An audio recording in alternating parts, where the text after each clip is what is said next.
So here's some footage of Hurricane Doug from my house. Came through Maui this week. Took a shot of a little bit of that from the iPhone on the front porch, looking out over the Central Valley of Maui. And it was an interesting week. Hey everybody, welcome back to the MyPilgrimage podcast, episode 9. Today we're talking about processing. This is another word we've sort of adopted to describe a certain tool that we use. Everything's kind of been leading up to, how do you do this? How do you do this work? Now that we've built a lot of self-awareness and we've built a lot of a vocabulary to describe what we do, how do we sit down and begin using our spirit, our energetic body, to help heal us?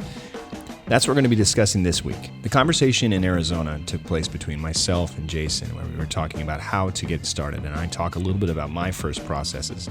The word processing we actually got from White Raven Center in Anchorage, which is a healing center in Anchorage, Alaska, where my friend Floyd and his wife Marianne do facilitation of this type of work and helping heal others. Jason had a lot of questions about how exactly to do it, and we try and clear some of that up. Afterwards, Seth and I have a conversation about where processing has taken us, what we think about it. It's relatively brief compared to some of the other conversations we've had in the past weeks, but I think you'll enjoy it. So, without further ado, here's Jason and I in Arizona talking about processing.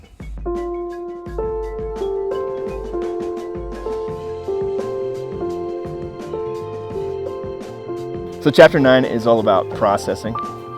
Processing is a word we describe now that we've been kind of going through all this and discovering the stuff that we carry inside us, the stuff we've pushed down and repressed, and we want to move that stuff out, and we believe God for that as well. Chapter 9 is about getting that out. So we use the word processing simply because it's about basically taking emotion and being able to process it in something else that can kind of leave us and get expelled out of your body. So there's like 6 steps, right? 6 basic steps to processing. The first one is lay down. It helps you lay down. You can learn to process in other ways later on, but when you start, laying down's good. Sometimes even like in the dark might help. Some people get distracted visually, or putting on a blindfold or something like that helps. Do you have like a favorite place to lay down? I got to find someplace quiet. Yeah. I mean, especially if you got kids and stuff, it can be a little bit hard because stuff's going on in the house. So sometimes if they're not in the house, you can find a quiet spot. I know my brother, he'll lay down like in his closet, and he's got a kind of walk-in closet. He'll lay down in there. Okay. For me, I just have to find some place where there's no kids. Yeah. Totally. I used to be in my office. I used to do that. Okay, so why would you lay down? You mentioned that there's maybe other ways to do it, but you like to lay down. Why would you lay down? Laying down it's easy. First and foremost is that the next step is about breathing, and it helps you to lay down because the breathing becomes somewhat flawless, but also because your back is supported, your diaphragm goes up, and it becomes much easier to kind of feel what's going on inside of us. Okay. So it's really a beneficial thing just to kind of be down on your back, so you're not having to your muscles aren't even engaged. You can really relax your whole body. Yeah. And that really helps. That makes sense. Yeah. So the second step, of course, is breathing, and breathing is central to everything that we do in terms of our emotions. There's a lot of kind of talk out there about how we don't breathe enough. We breathe shallow. We use kind of we don't use the last 20% or the upper 20% of our lungs, and you want to fill your lungs with air. You want to really kind of breathe that in, and big. I like to do, and you'll hear people take a cleansing breath. That's essentially what you're doing, and you allow yourself to continue to do that. And what that does is it engages a lot of that emotion. You'll start to feel, and that's why people don't want to do it. We don't want to breathe because we don't want to feel those things all the time. So that starts the process. Okay. Step 3 is feeling. So we're breathing now, and feeling is something that you do. It's not something you have to find a decision. It's going to start to happen if you're doing the breathing and you're concentrating on your body. And when I say your body, I'm talking about really top of your head, kind of down to your lower half, and just allowing yourself to kind of feel what's going on inside there. And in a very literal sense, like, do I feel a knot in my chest? Do I feel a lump in my throat? Do I feel like my stomach is just full of junk? It's actually feeling those spots, recognizing that, and sometimes it even helps to say it and go, I feel a knot in my chest. Step number 4 is praying. We've always been taught to pray in the Christian church. Yeah. So we pray all the time. We're doing a lot of listening here. We're feeling our body, and we're doing a lot of listening and allowing God to kind of come into it. But sometimes it starts with just asking God, to show us those things, When I started processing, I would start with a prayer. I say, God, I feel this knot in my chest. Will you show me what that is? Mm-hmm. Or I feel a lump in my throat. Will you show me what that is? I don't want this anymore. It's really that intentional prayer of what you want. Mm-hmm. And so I would say that, and then I would continue that breathing. And how long would this normally take? So this is the thing, right? Is that for me, the first time, it went fast. 30 seconds. Oh, really? Yeah. I've had friends breathe for 10 minutes before it starts. A lot of it comes down to how comfortable are you with feeling.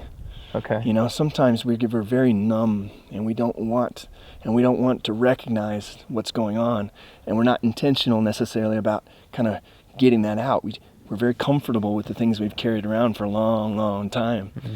So, and I was ready for it to be out. Yeah. I was very ready for that. And so when I started breathing, and I kind of saw, I want that thing out, and see, because the next step is really important here, right? The next step number 5, is find your emotional truth. And it's really important to understand something when we're talking about truth, because that can be such a crux. It's something we get stuck on in Christianity because we want to say the truth. There's this one truth. So in that moment when you're feeling something, let's say I'm laying there and I have a knot in my chest and I start breathing and I start to feel anger. Now the emotional truth in that moment is that I'm angry, or I have anger in me. Now it doesn't mean that I have a right to be angry or a reason to be angry or anything like that. It means that there's anger in me, and that's what's true. So you have to recognize that, and you got to be okay with it. You got to say, yeah, I'm angry. Don't judge it. Forget about the reasons why. Don't sit there and say, well, no, I don't want to be angry at my dad, or I feel anger about my mom. I don't want to be angry about it. You got to be like, well, it just is. I'm angry, and I don't want it in me. So you mentioned that it took 30 seconds for you and 10 minutes for a buddy of yours before it started. Like, what is it that you're saying means that it started? That's good. Yeah. So step number 6 is to move it out. And don't be afraid, because God is with you in that process. When it starts, it can come out in all kinds of ways. Now, think about it this way. There's a simple, we all have this idea of therapy. Somebody saying, hey, I used a bat and I beat up on something. I was screaming and maybe that's the way that we're expressing anger. You'll hear people say, I go work out and I'm able to express my emotions. Anger, for me, I scream. Okay. It comes out and I allow it. That's why it's important the kids aren't around. Oh, okay. When you process it, because you don't want to freak them out. I had my 8-year-old one time walk in on me processing, and I had to really sit and explain that. So you kind of want to avoid that if you can. When I felt anger, I got up on my knees, and I'm blindfolded. I'm on my knees, and there was a pillow, and I'm smashing, and I'm screaming, and I'm screaming. And now this isn't what you're doing. You're not sitting here saying, I hate you, because you really hate them. You're understanding that the anger's here, and you're moving it out. And so through that expression, you're continuing to breathe, and you're continuing to move. And whatever's true in that moment, you just allow it to go. It's so important that you don't judge. So, for instance, when I first processed and I was dealing with the trauma of my father's death, I came to a point where I felt angry. And I didn't know why, but I was angry. And I started to kind of breathe on that, and I'm seeing that in my mind, and I'm breathing, and I'm going, what is this? What is it? And all of a sudden I could see my father's face, and I could see that I was angry at him. Now, I could have stopped saying, oh, he's dead. I don't want to be angry at him. I don't want to be angry. I don't want to hurt your feelings or something like that. But the truth of the matter is I'm like, okay, this is what it is. So I laid into him and I started screaming, and all this stuff was coming out of me. And I'm saying these things that would have been very hurtful to someone if he was standing in front of me. But I'm saying them. And what happened was, after a while, something else started coming. I found it was almost like a battery was running out, like that energy or whatever you want to call it, that anger starts to dissipate, starts to go away. And all of a sudden I'm not angry, and all of a sudden I'm seeing it and I'm not angry anymore. And something else is in its place, and all of a sudden I felt compassion, felt understanding. And I was like looking at him and going, and I could feel this warmth coming over me and this kind of peace start to settle inside. And all of a sudden I could look at him and I understood him as a brother, instead of just this man who abandoned me when I was 12, right? Okay. So there's a faith element to it, because you're trusting, when you say that prayer, you are trusting that God, and And his Holy Spirit is going to come and going to actually help you with this process of moving things out of you and healing that part of you. Mm-hmm. Because it's essentially like gaining a piece of yourself back. For me, it was like there's this 12-year-old David, who lost his father. And it's like I was able to kind of move through all that and welcome that 12-year-old, that piece of me back, and say, you can be with me now. And that was an important thing, for me. I'm a very visual processor. Some people are, they deal with it differently. Me being an artist and everything, I tend to see things very clearly, and so I use my imagination a lot, and I could see my father in that, that I like I said, I was blindfolded so I could see him. And at the end, I was actually able to look at the 12-year-old me in my imagination, and I was able to just give him a hug and just welcome him back. Yeah. So it's a very healing process, and when you're done, it feels, I can just describe it. For me, it was incredibly peaceful. Now, that's only one process that I did, and that was my very first one. Okay. There are a lot more. So as you continue to process, do you ever revisit the same thing? Or is it truly out and you're on to the next thing? I don't put a lot of rules on it because of that element of that emotional truth that when you go into processing, if you get into a spiritual practice, because really this is a new spiritual practice. Okay. If you get into that space where you say, as a part of, I'm not just going to be, you do your prayer and you can have your devotions and that kind of thing, but also you spend some time listening. We talk and talk and talk to God, but do we just sit and listen? And sometimes you can allow, this can be part of that practice. And so it's whatever comes, you allow it to come. You don't take that out of there and say, man, to your wife, I did a process about you. You were such a, I was so angry at you. You don't do that because you understand that in that space. It's more between you and God. Exactly. That's exactly it. It's between you and God. It's very private. It's very sacred, but it's allowing yourself to continue to heal internally. Just heal internally and just continue to move that stuff out. For me, I never went back to that process. That for me was a very complete one. I mean, I had a lot of other ones, and some of them dealing with my father and other things, but I never went back to that one. It kind of sealed the deal for me. In the end, we want real freedom, and real freedom only comes with healing.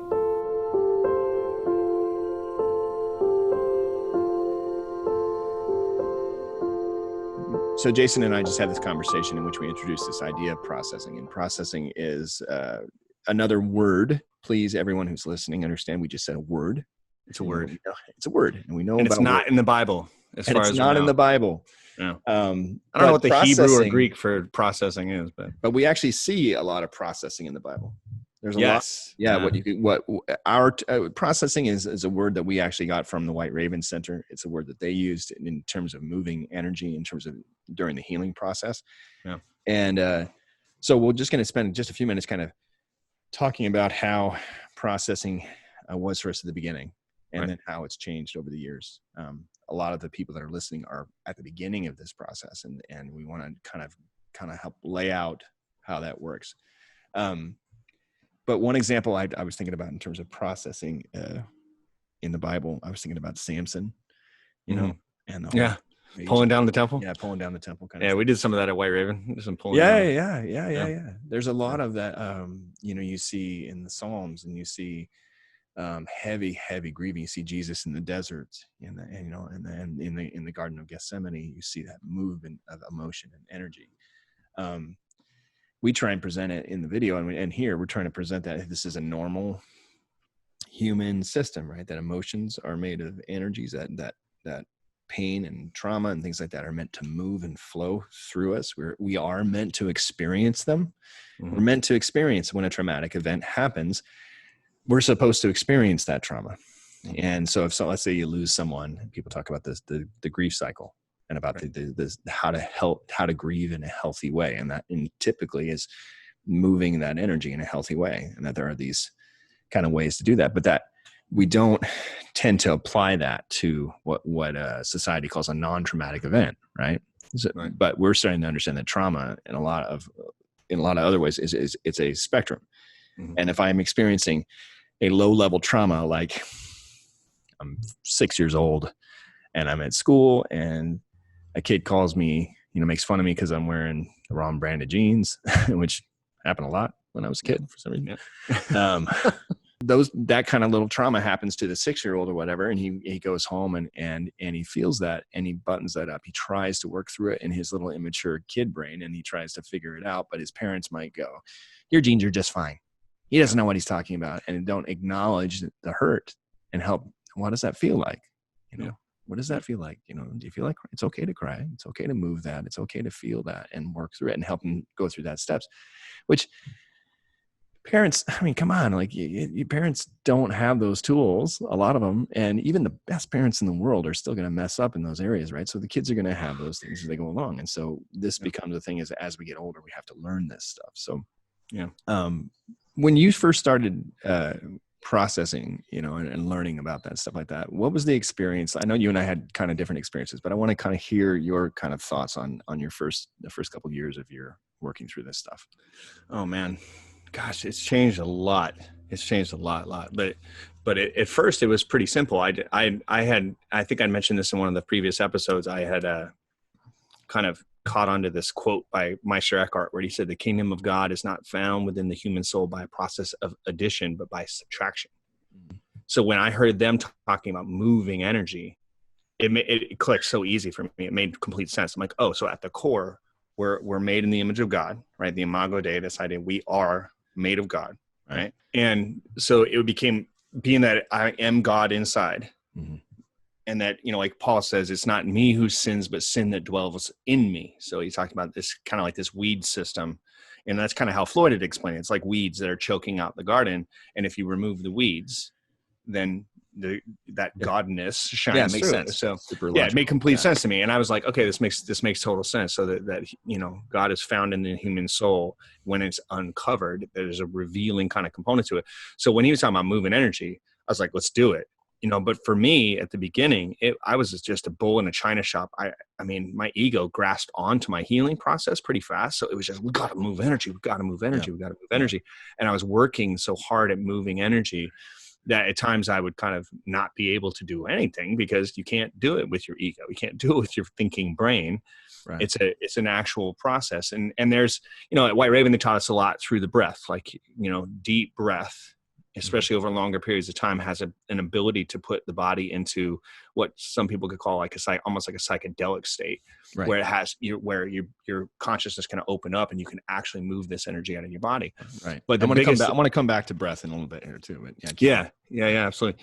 But for me, the theology that I was starting to study was everywhere, because people were going, oh man, there's an ancient tradition around breath, around mm-hmm. this idea of spirit. The pneuma, is the Greek, spirit and breath, the ruach, of the Old Testament. Spirit means spirit, it means breath, right? And that there was so for me, I was going, and the way you'd explain it to me when you started working on White Raven, it was always, oh, we're learning how to use our spirit. So all of it worked so easy for me that I was just like, let's do this. And I started going in deeper and deeper, but I'm a hyper curious person, which is really helpful in this process. If there's somebody out there listening, the more curious you are, the better, because I was just I was hunting for teachers and Monty down here and Floyd and I'm all over the internet looking for guys, and I'm listening to people, and I'm looking for Christians somewhere that have some evidence that they're actually using the spirit, living in the spirit, accessing and walking in the spirit. Right. And I just started, but it was this thing where so much of it was simply about feeling how the chakras, mm-hmm. these energy centers in the body hold these different types of energy. And then it just grew from there. It was one of those things where after years, I started learning more masterful ways to deal with that energy, as opposed to it having to explode out of my body a lot. Mm-hmm. Like I hated doing rage work, for instance. Mm-hmm. We would do rage work. You got all this anger jammed in your body. And, sometimes at White Raven, they put a baseball bat in your hands. And I hated doing that, because it felt like I was trying to shit bricks, to be honest with you. It was just like this, you know what I mean? Like, I can't get this out, I gotta kind of thing. The E on it again. Seriously, I'm going to give you $1 every time you don't have to have an E on our episode, because we're able to. I remember one time that I raged, and it was a really, really powerful experience. Mm-hmm. But I was also looking at that process and going, God, there's got to be a more gentle way to do this. There has to, if it's just energy, right, it shouldn't have to explode out of the body. There should be a better way to deal with this. And so over the years, I was being taught, and I was learning, and I was asking more and more questions about this. So now I've come to this point where processing for me now is a much more intuitive, much gentler, much more masterful experience than it is. Like, I don't have my clients, I don't have them screaming and yelling. I don't have them. Sometimes I'll have them watching themselves scream and yell, but we don't have to process the same way. But I'm not saying that there's something wrong with that. It's Right. okay. I've seen it help a lot of people. I think that, I think that, and this is my opinion. And if anybody from White Raven Center like was listening to this podcast and heard that this is not meant to be a critique of the work they do there, I think it's powerful. No, they're world changers. Yeah, totally. And it's changed my entire life and stuff like that. I think that though I do think that some of the rage work, it's easy for the ego. Ego loves doing that. It, like, just, you know what I mean? To jump in and go, oh, we know how to get angry, you know? And and I will say that from certain people, there are certain people that, like, who their whole lives just sat like this, and they never got to use their voice. That anger was the thing you weren't allowed to express or show in their family. Right.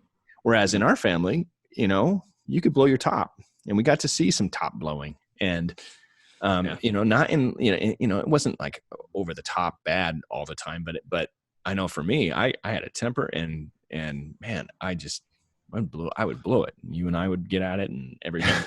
Right. And it was so anger was a thing that we did use. And that's, and I always found it similar to what you're talking about, that when I would be processing, I had to do rage work. My ego would just be like, oh yeah, no, we totally know this music. We'll do it.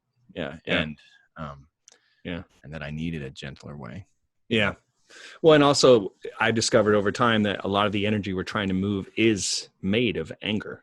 Right. So you run into something that if you're trying to move, if I have to experience the anger within me and become the anger within me, then you can get lost in this kind of gray area where you don't know what's you and what's not. Right. You know? Right. And so, and what I mean by that is, like, I would encounter an entity or something, and the entity's energy is pure rage because that's what it was born in. Right.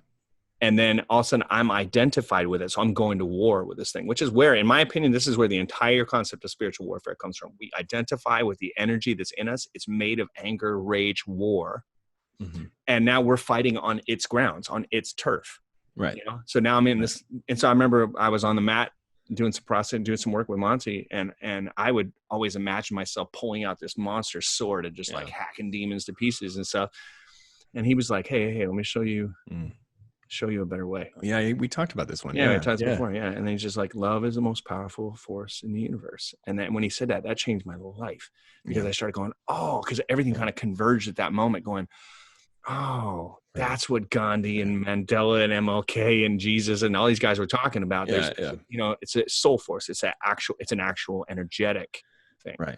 There is an ability. So we have the ability to encounter all rage, anger, suffering, pain, with war. We can encounter that with love, and it actually can make a change. So within myself first, and then in the world around me. So when Gandhi said, be the change you wish to see in the world, got to do it inside yourself first. Yeah. So processing now for me, it's still that process of it begins with feeling, being able to feel the energy in the body, you know, and when we get to that point, then how do we move that? And, you know, it's interesting because I think this probably is the thing that guys and girls that are on the Facebook site, people that are on the Facebook site are really, they wrestle with it because like, I'm trying to move this energy, and you and me do a lot of kind of shepherding, you know, and coaching in that area with people, going, hey, try this. And, and helping people be more present with the energy instead of always fighting it, you know? Right. You know, it's one of the things that I learned through after a couple of years of working through this stuff was that, there's a really, really simple understanding you can arrive at but you have to get there when you get there. And that is, it's not a thing. Like that the energy that's in you, it literally is instant. You know, I used to, it was the same thing. I got to do all this. I got to lay down. I got to blindfold myself. I got to do all the processing. I got to work through that and stuff. And I did. And you have to do that work until you all of a sudden until you come to that realization of love is the powerful thing. And but I would get to this point where I would I'd go and close my eyes and I just processed. I just left, you know, or like I was talking with a friend this morning and done. Right. And it was like kind of this thing, right? One of the first big lessons that I saw of different people kind of understanding this and I want to tell the story. And if our friend Jason is listening, I'm going to tell a story about him. This was the first year in Alaska when we did the retreats and MyPilgrimage retreats, and the guys were coming up there. And I think I've told you this story before, but I was the Alaska resident and the hiker extraordinaire guy. So I had to do all the guiding for the hikes that we were doing and stuff. And some guys were going fishing and some guys were doing other things, but I was taking groups hiking on different hikes. Right. Yeah. And, I was a little jelly, by the way, because I was staying back and helping guys process. I was like, you had to work hard. I was like, I did 12 in a day that day. Unfortunately, you didn't know the mountains like I did. You know? I know. Sorry, man. That's all right. But interestingly enough, the hikes ended up being similar. Processing, and it was just me with a bunch of guys. Whereas you're in the room with like one person and you got Rebecca with you or somebody helping you, and like all of a sudden I've got like 10 guys that I'm trying to keep alive while they're all processing along the trail. It was an interesting experience because I remember, just real quickly, I mean, one day these guys had all done some work. They had done some work with you and Rebecca, and that's where they were in a room and they were doing this work and first learning how to move, where they're laying down and we're blindfolding them and we're having them begin breathing. And if for any of you guys listening and you want to start this, do it right now. Go find a dark spot in your closet, try it. I dare you. Just go there and start breathing and feel that internal and find those knots and go into it. Breathe into that space and allow it to move. Tell it, we're going to move here. If you need help, do what I did. When I first started doing I said, God, I need help. God, it was a prayer. I asked for help and it works. Try it. Yeah. That said, once that process starts, it kind of keeps going. And so I took this group hiking and we're in this one hike that we're doing up into this beautiful place we call Strawberry Canyon. It's just absolutely gorgeous in the Talkeetna Mountains in Alaska. And we come upon this one lake, this just beautiful lake, this giant rock canyon wall. And it's just glass calm. And it's kind of, it was a little overcasty. And one gentleman named Mark he was in full process. He was just right there. I just walk up behind him. You can feel it just one thing vibrating, ready to explode inside of him. And he's got tears and he says, it's just so still and so quiet. And I was like, hey, just let it go, man. And I think I put my hand on his back or something like that, but he just keeled over, started throwing up. Like he started moving and moving. And it was just pouring out of him. You could feel it just pouring out of him. Intense trauma, intense stuff and he was right at the beginning of it, just moving through that stuff. And then it was interesting because the next hike that we had done was up at this place called Gold Cord Lake. And then same thing, just beautiful hike way up into this upper alpine lake, way above the tree line, just stunningly beautiful. But again, I'm like, okay, I'm assuming most of these guys are from the city. Most of them don't do a lot of hiking or anything like that. And so I'm trying to make sure I just keep everybody in track because we're in bear country, we're out in the mountains. And I'm like, I want to make sure everybody's safe. So just keeping a peg on where everybody is. We get up and we're at the lake and it's this huge bowl, this alpine bowl, and with rocks everywhere and just mountains. And I can't find Jason. And I'm like, where's Jason? I gotta, I go hiking kind of around the lake and I come around this giant boulder and there's this other boulder that's like, it looks like a giant tabletop. It's flat and it's covered in moss. It's just laid out there. And he's on his back, laid there. He's laying there looking up. Or not looking at him, his eyes are closed. He's got his palms outward and he's kind of on his back and it's just raining lightly. And I'm like, I'll just leave him to it, and I just walk back. And then anyway, we're on the way back. Same thing. He'd just really been introduced to this stuff, We're on the way back and he says, and I can't remember the exact quote because it's like, 5-6 years ago, whatever, 7 years ago. He says, can you process anger and like violence without like getting angry? Because I think I just did a whole process and I was totally quiet. And I was like, yeah. I was like, whoa, bro, you got there already. And he was like, yeah. I'm like, it's that. He's like, yeah, it was simple. It's simple. It's just a story that your ego is telling you. And I was like, yeah. The whole thing.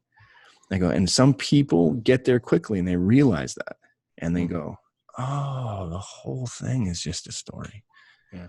And there's a caveat to that. Yeah. And that's, I was actually going to ask you because I know there is, Yeah, there absolutely is. Yeah. Because there is the story, right?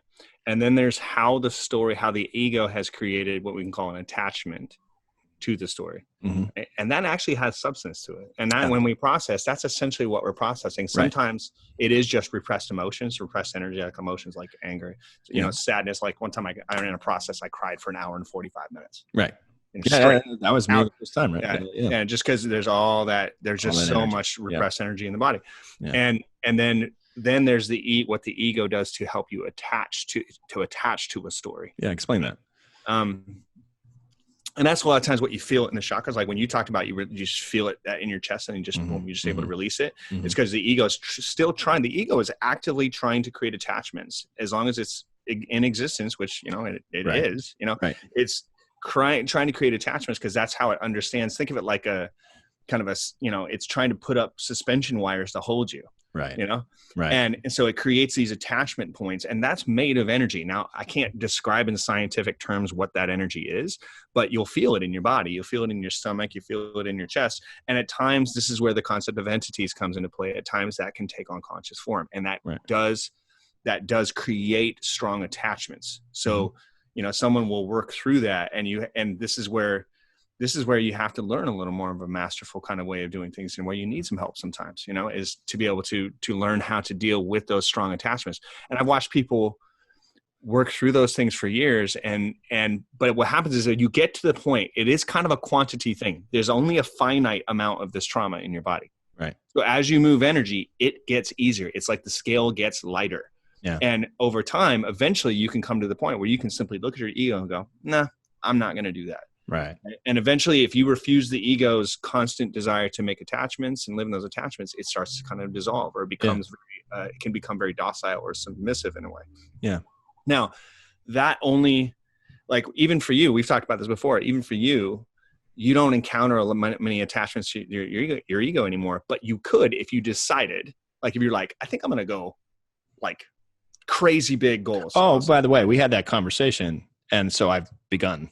I was like, I'm going to go ahead and push a little bit. And sure enough, little pieces of anxiety and worry and future stories start popping up, and you go, oh man, there it is. So we'll have to talk about that because it really is. And that's one of the reasons I with my clients, I'm like, hey guys, let's set high goals, but not for the purpose of creating an attachment to that goal, but for the purpose of driving our actual transformative process. I got this soccer player, he's a pro soccer player, and he's like, I'm not sure I really want to, play in a World Cup. And I'm like, what are you talking about? Of course you do. I go, of course you do. I go, we are, and he had been resisting and resisting and resisting, setting that extremely high goal. Right. And I finally got him to it. I go, hey, you are in resistance to your own transformative process. It has nothing to do with you like other stuff too. Maybe I'll be a lawyer or whatever. It's not that. Right. I go, let's do this. And I convinced him to set the intention. And he literally was like, okay. And I said, repeat after me. And I did this whole thing with him of setting his intention on playing with a U.S. national team jersey on in a World Cup. And afterwards, he's like, I think I'm gonna throw up. Right. He was literally like, I feel sick. I'm like, yeah, do you feel that? It's kind of almost like an ominous, kind of scary feeling. And he's like, yeah, I feel a little sick. Yeah. And that's because we immediately just sent this super high vibration through the roof of our intention. We're messing with the multiverse now, and you're setting this super high intention, and that's going to trigger more of that stuff, because it doesn't exist just in you. It's part of how you're connected to the collective, because we're all just a manifestation of this one consciousness we can call God. Right. And so we are doing our part to clean and raise the vibration in ourselves, is raising the entire planet. That's why we got to set high goals. We have to. Right. But it's hard, because I set skyrocket, just astronomical goals from the beginning, and I did it all at once, like for everything in my life. Right. And I remember Rebecca Marino going, you said, I told her all of my goals, and she goes, you set all those intentions like right at the same time? I'm like, yeah. And she's like, oh man. Because she was like, are you all right? I'm like, it's been harder than I thought, right? Because it's just erupting inside of me. See, I had the totally different experience. I had really, really simple goals, and it's funny because it's like, if I'm being honest, like I do have, when I go into my heart's desire, there are big goals. Yeah. But they were big goals for me at the beginning. Was peace. That was a big goal for me, because I was suicidal. You know what I mean? Yeah. Peace. And then I've had that for so long now that I'm going, that's why it was interesting, because when you said to me, yeah, if you raise that up, you raise your goals up, you're going to watch you'll see the new challenges in terms of your ego.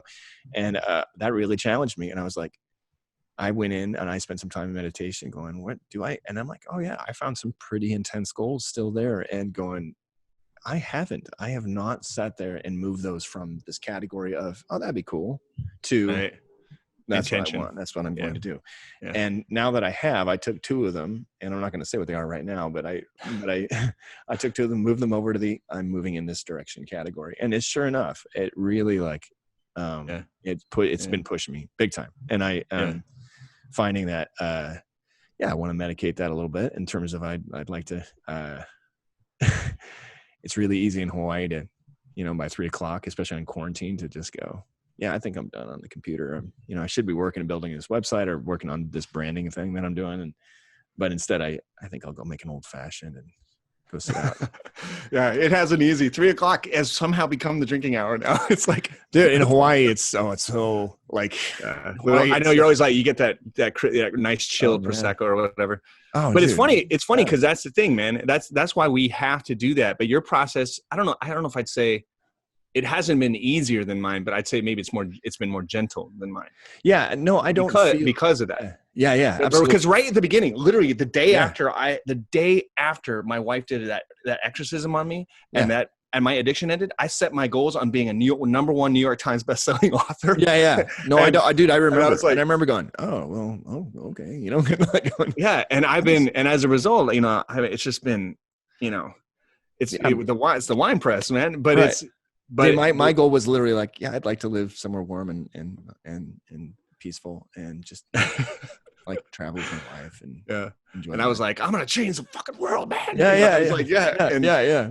If I'm telling someone who right now, there's a spectrum. There's some guys that are listening that have done some processing. There are some people that have no idea what we're talking about. Yeah. So let's just go lowest common denominator. Well, you did. Remember the video that you did with Jason? Right. Is a very basic self-explanation. So that explanation exists there. And the book and the guidebook are very good at helping people begin this process. Right. Absolutely. No, absolutely. The guidebook. Yeah. Let's talk about the guidebook for a second. And because I think that is actually probably the best place for people to start if they want to get into this. Yes. Right. Easily. Go to mypilgrimage.com, go to the books page, use the links there, and you can buy the books, and you can but that guidebook can work separate. It's great to have both of them. But the guidebook is something you can just begin working through. I had our friend Javier, who's in the Facebook group. He just called the other day and he was like, yeah, I actually haven't done that yet. And I was like, what? Yeah, he's been on there for a long time, but he's never worked through it again. He goes, because it was just really, really scary. And I'm like, yeah, it's hard. But that's the place to start in terms of learning about processing and learning how to, and it'll push you there. And the questions and the things that are there will definitely push you in that direction. But then you have to have the courage to just flat out do it, to go into your pain and understanding that's where we're heading. It's not, this is not a painless journey. Yeah. If that's what you want, this is the wrong podcast. Well, and the great thing about this is that it does save us a certain level of pain. It saves you from the pain of having to figure out all the ifs and whys and hows of how you're going to find this great life. Right. You can actually set your intention and then focus almost 100% on the internal experience of transforming your internal space. And then your world will rewire itself. That's how spirit works. Spirit will literally rearrange your world. And as you become less and less attached to it, you begin to live, in this thing Jesus called the kingdom of God. You begin to walk in Christ. Like Paul talked about where when it says we walk by faith, not by sight. Yes. That's just a switch. Yeah. Most people, and especially Christians that I know, are walking by sight, not by faith. Right. We're just switching it, where all of a sudden now I'm going to trust it, as even though it looks like my world's falling apart, that's actually just my world reacting to how I'm internally completely transformed. So, so one important note to kind of finish up on this, when you begin doing this stuff, the temptation is, especially for you guys in relationships, is to then go tell your partner to do it. Hey, just be really, my friend in Alaska and I had a good conversation about this, and he was talking about his partner, and he's saying, it would be really helpful for her. I think this would really help her. And I'm going, that's your ego, bro. Like, that's your ego that is saying, I can spend all my time and energy fixing her. I can, right. I'm going, no. I said, that's universe work. That's what we call the heavy lifting. You let the universe change other people. Universe does it. You do the work to work on you, and then your energy shifts, and your whole spirit shifts, and everything around you has to shift. It has to react. Okay. Yeah. Just like when you put a boat in the water is displaced, right? Yeah. But that's what happens is we are just doing this kind of shift, and everything gets displaced and moved around us. All that energy gets to change. So the people around us, our partners, our kids, our church people, everybody will change and shift as it goes along. So yeah, exactly.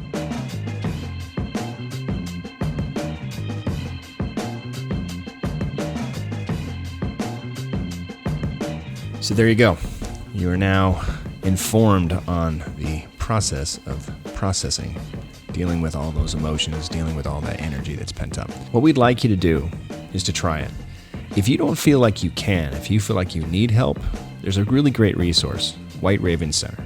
In Anchorage, Alaska, they even do phone sessions. You can call White Raven Center, or you can go to their website, whiteravencenter.org, and you can actually learn and work with one of their facilitators to do this type of healing work. But you can also try it on yourself, because it's something that doesn't have a right or a wrong answer. It's something that if your intuition and your spirit is saying, hey, we can do this, then try it. Lie down, breathe. It helps to be blindfolded, finding those spots in your body, and allow the spirit to lead you through that. But you don't have to go it alone. You can also come onto the Facebook page, and you can share your experiences, and you can ask for help. You can listen to other people's stories. You're not alone in this. None of you. So go over there, go to Facebook, and go to the MyPilgrimage group and join in. If this is helping you, if you're enjoying this, and you feel like you want to give, or you want to contribute, or you're in a place where you can do that, like you still have a job, you can go to mypilgrimage.com. There's a Patreon link there. You can give however much you need. And we're working on kind of improving that experience, making it better. We've got one more episode of this. Next week, we're going to be kind of talking about the road ahead, and we're going to be answering your questions. We posted in the Facebook page to post questions in that feed about what questions you have still. What do you want us to talk about? And Seth and I will have that long discussion. It's going to be just him and I kind of discussing topics that you bring up and about what comes out. And that will complete the mypilgrimage.com series podcast. But, little teaser, we're starting a new podcast called The Voyagers. And The Voyagers is going to start, it's going to launch the first week of September. And that's going to be an ongoing podcast in which we're going to be talking about stuff way beyond porn addiction. We're going to be talking about theology and philosophy and spirit and love and pretty much everything. We're going to have special guests coming on, and we're going to try and take that as far as we can go. So look for that, September. I'll do lots of announcing here on this podcast or on the Facebook page, so you all know what's coming, okay? Thanks again for joining us. Next week, we'll kind of wrap this up and have some good conversation. Please post your questions on Facebook, and we'll talk to you soon. Aloha.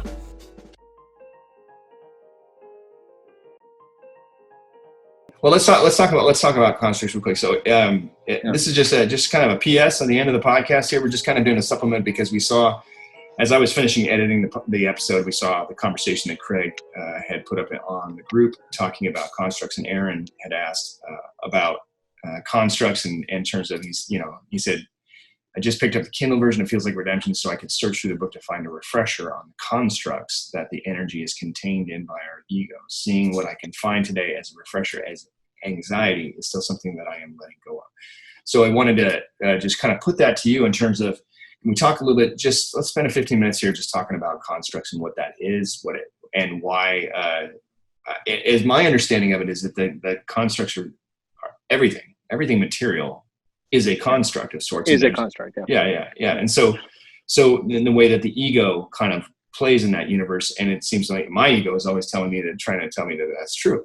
It's true. Right. It's true. The constructs are true.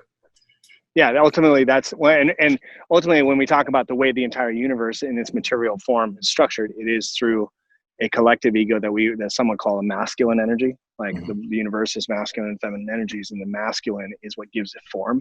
And that's why the ego is very, very masculine. Even for a woman. Try and hold your camera steady if you can. Oh, it's sorry. Shaking a lot. The ego is very masculine, and it's a masculine form that gives form to things. So the ego doesn't know anything other than give it form, right?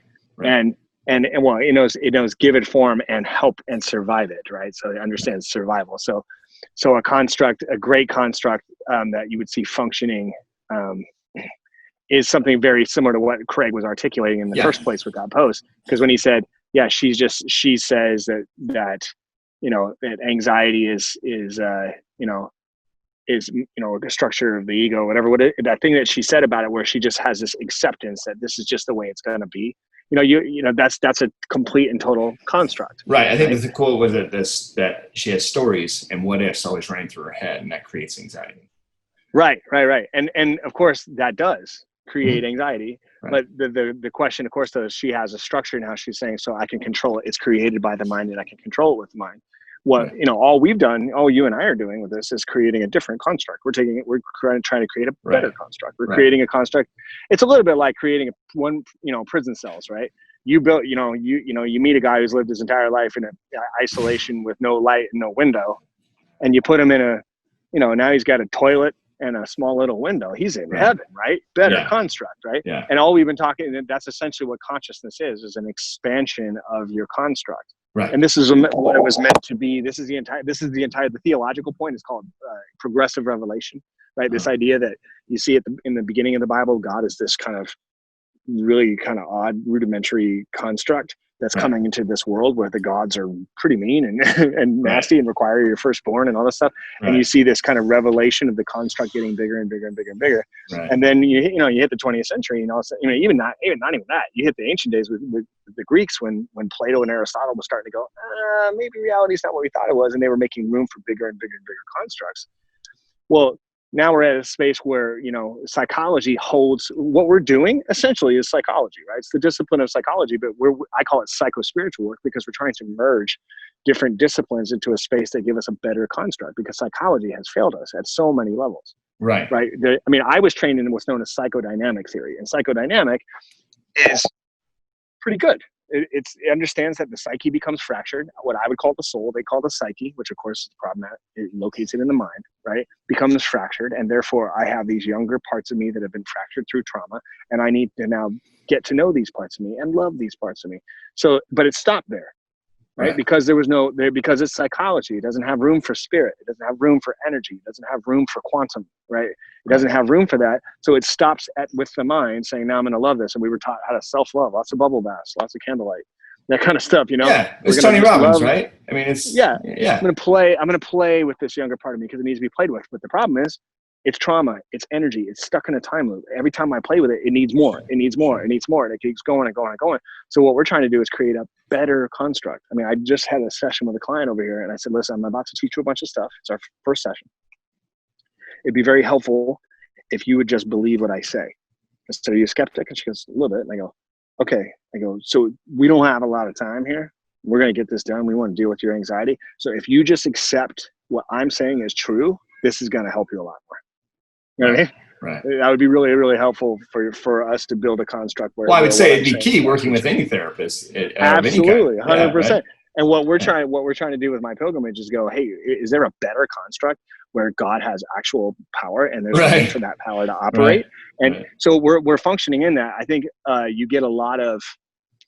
You hear constructs function in society in these really subtle ways.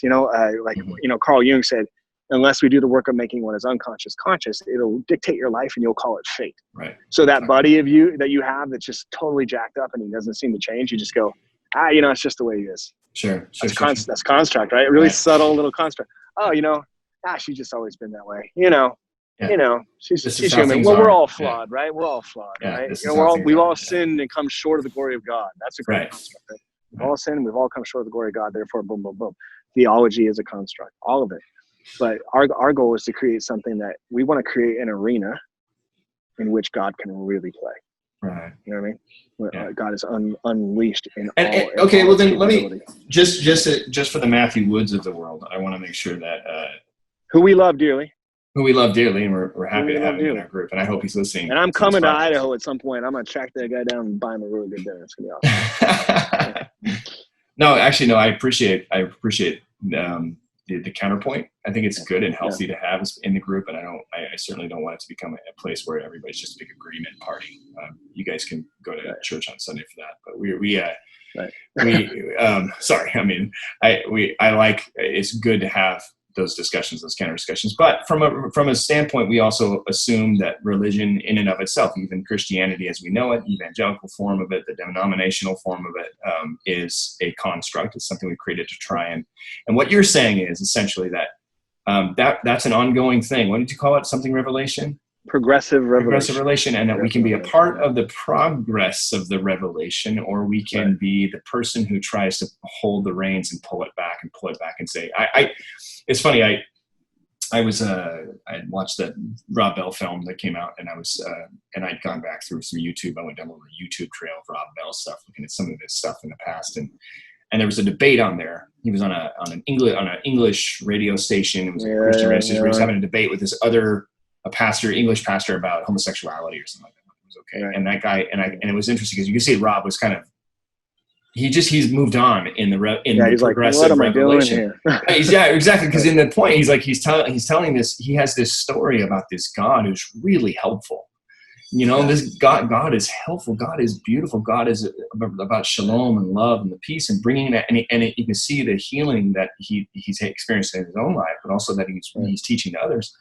And this other guy is just continuing to advocate for this God who just has all of this this black and white and ancient understanding. And Rob's trying to explain it to him, going, well, who taught you that though? But who taught you that? But who taught you that? And he's like, well, you say Scripture doesn't. And he's going, yeah, but you interpreted Scripture that way. And he's like, well, no, not just me, but all of these other really smart people. And he's going, yeah, but I can find you a bunch of smart people over here that disagree with that. And so, right. And so it becomes, it's funny. If everybody who's listening to podcasts can sit down and just go, you could say, I mean, we do this essentially in the guidebook, sit down and write out the constructs that operate your life. What you believe, what you say you believe, but what you really believe.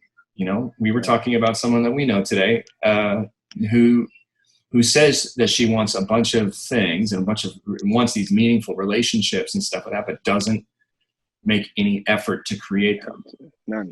Zero. And then I was like, well, what does she do? Oh, she spends all day gossiping with friends. And you go, oh. It's a family member, just so you guys know. We're talking about a family member. I'm going to spend all day just doing gossip. Not going to invest in those relationships at all. I'm just going to call people and gossip. And you go, and that's what she really believes. That's what she wakes up in the morning and her ego says, that's the construct we're going to be fully engaged in. Right. It's interesting. One last thought I wanted to say, and I'd love to hear your thought on that. The whole kind of concept is that church is an agreement party. I know that a lot of people that listen to this podcast go to church and are involved in their churches and value that experience. And I do not mean to knock that at all, because churches, there's so many different types of churches, and those people are all, I think, many of them pursuing something that deeply and meaningful. And but when I call it an agreement party, I generally kind of say that's kind of what church is in general. It's a tribalistic kind of experience in which we all kind of come to this space, and those of us who agree firmly, those of us who agree the most vocally rise to the top in the leadership, and the rest of us kind of are in that space. We agree in the same construct. And when we don't, when we start to lose the narrative, we start to fall away from that narrative, we slowly drift to the back of the church. Pretty soon we're like our friend Hannah, who's come into the group. We're sitting in the back of the church now at the the evening service, because we've slowly had to move at that space that is no longer functional for us. And then inevitably we leave and we go to something else, because we are in this search for a tribe. We are in a search for somebody who has a construct that works. This group in and of itself, as MyPilgrimage in this Facebook group, can be the same. It's a similar thing. It's just that our construct is one in which we're very comfortable with some of the loose, and that's why we call it a no judgment zone, because we're very loose and saying this is what it is. It's a construct that essentially doesn't create anxiety. Right. That's what we're going for, at least, right? Yeah. Well, and again, we're trying to create. We're trying to create an arena where there's play. Right. We're trying to, so we're trying to create a space where curiosity and struggle and pain and all that can be, can actually, because again, if the goal is certainty, then there's plenty of places for that. Right. But we're also trying to transcend the space of agreement and disagreement. We're trying to transcend the space where we all take our opinions so seriously. You know what I mean? Yeah. we're trying to come to the point where life in the spirit is not a life of agreement and disagreement. Life in the Spirit is a life of love, period. Like, and this is the song, for those of you looking for a meditation this week, the song One by U2 is a meditation. If you just sit and let that song wash over you, it's a meditation. And he talked about love being a higher law. He's not talking about love being something that abolishes that law, but it is talking about it's a new space where the law no longer has power over us. Agreement, disagreement, your opinions, your thoughts, your structures, your ideas, what you need to survive no longer have sway over us. Love is the thing that has sway over us. And we're just trying to create that space. You know, and you and I moderate the Facebook group. Like, there's people that put stuff in before where I've said, sorry, man, we're not doing that here. This construct doesn't allow for that type of thing. You know, I had somebody put an 1.5-hour sermon about everybody was going to hell one time. And I'm like, we're not doing that, because this construct's much, much bigger than this. And this will it'll simply not serve anyone. Right? So it's a construct, no question. And all knowledge of God is imperfect. This is what Kierkegaard said, right? He's saying that, you know, God is this thing. Or was it Eckhart? Might have been Meister Eckhart. He's saying that it's the thing that in which we should never, ever, ever speak, and yet we cannot speak something. Right? Yeah. So, but we're trying to see, how does this apply to human life? More than anything, you and I are two people that are just wanting to work hard and wrestle with these things. So it's good, man. That's a good word. We'll leave it at that. Thanks, man. Thanks for taking the time. All right, sounds good. Okay. I'll catch you later. Bye. Bye.